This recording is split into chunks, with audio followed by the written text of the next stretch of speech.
Hi, today we're working with this photograph here, and my objective for today is to drop this background out because I just want the books and the apple to be in the photo.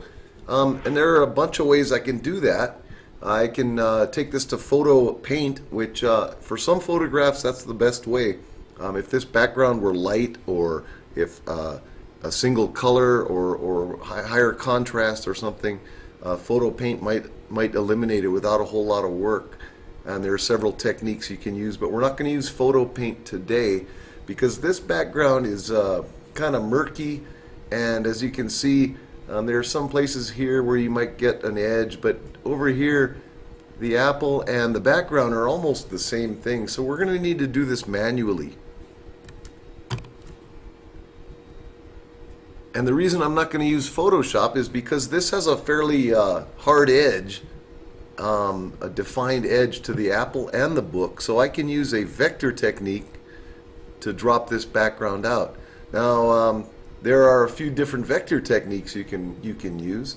The one I think a lot of people might be familiar with is you can just use the shape tool and drag your nodes around and get rid of the background that way. It does take a little bit of work, and you're gonna do some shaping and some conversion of the nodes to curves and whatnot.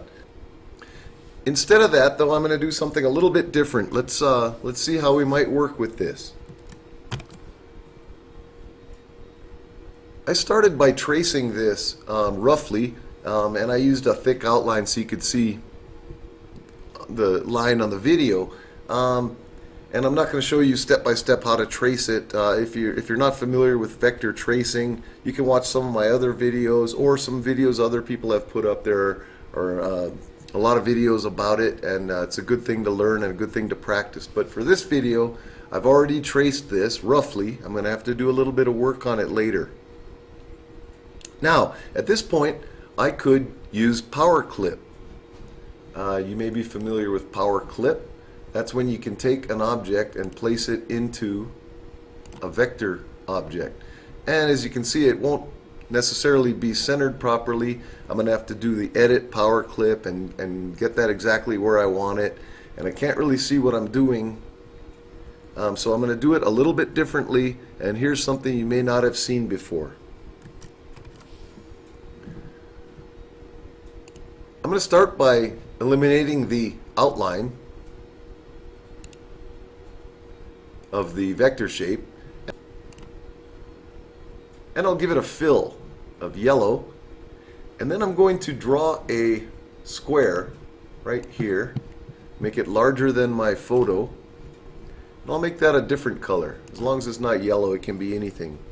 I'll drop it down one, and then I'm going to select the yellow and the blue, so they're both selected. I'll come up here, it's outside of my screen, but combine is on my toolbar up here, and when I combine them, it gets rid of the yellow and changes this background so that now it's a window. At this point, I'm going to do a little bit of work.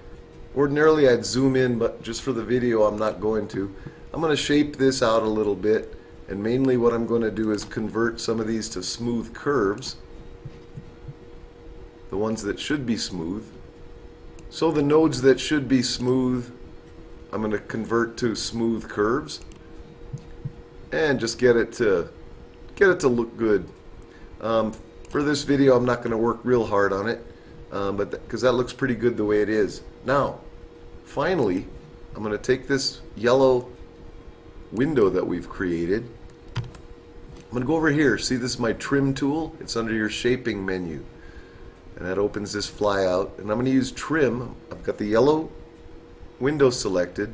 I'm going to use trim, and what that's going to do is trim away the background. So now I've successfully eliminated that background, and at this point I can do whatever I want with this. What I like about this as opposed to Power Clip is not only can I see what I'm doing, also if I send this to someone to work with and he doesn't know that it's a Power Clipped image, he might want to do something to the bitmap. For instance, he might want to add for dot gain if it's a printer, a lot of different things that he might want to do to manipulate it. If he doesn't realize it's a power clipped image, he's going to have to figure that out.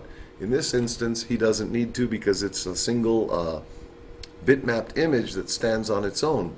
And I can do whatever I want with it now. Like put it against a background.